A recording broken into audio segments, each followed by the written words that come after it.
So what are you exactly an expert in? I'm studied on a subject, but I'm not an expert. Okay, you don't have to be an expert. What are your well-studied subjects? Obviously, anti-fascism, anarcho-communism. So you're an Antifa adherent. That's right. So what does that entail for you?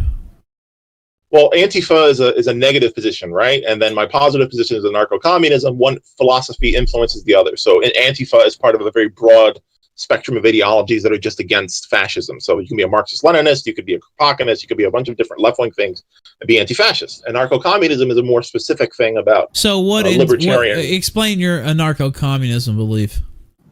Well, anarcho-communism is basically the belief that you could create a fully communist society without wages or money, built on people, mutualist.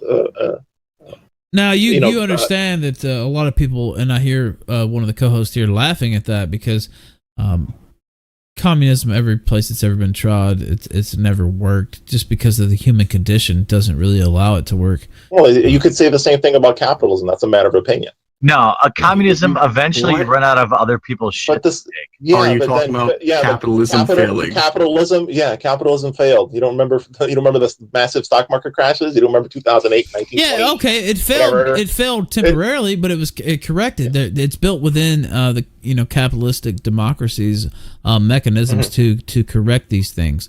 And to be sure, there are socialist aspects to our own society, of course.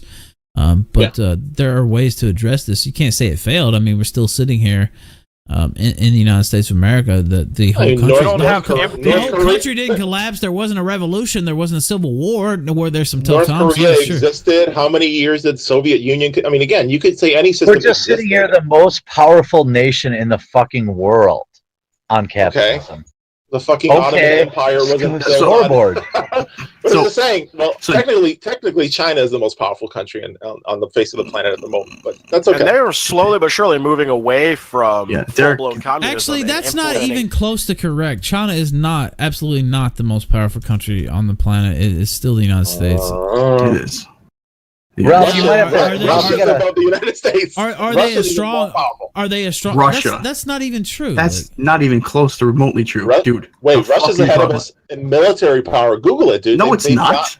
Yes, they are. The Czech Uyghur. Google it. Wow. Ralph, I feel like you have some super chats. Dude, you need scholarships.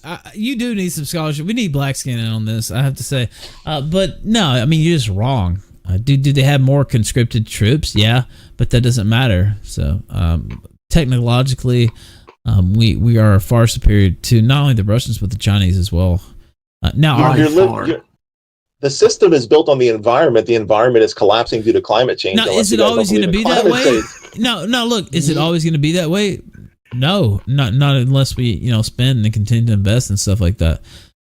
But do you think that climate change is going to be reversed? Name one communist country that survived. By the way, name one. I'm not a person who denies climate change, so I really don't know if you think that's a got you or something. It's not. No. I'm saying that if you can't reverse climate change, how are you going to maintain capitalism under a ruined Earth?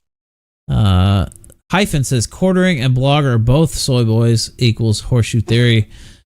Edmund Ploppy says Bronx wears a helmet to bed, soft head, drool chin.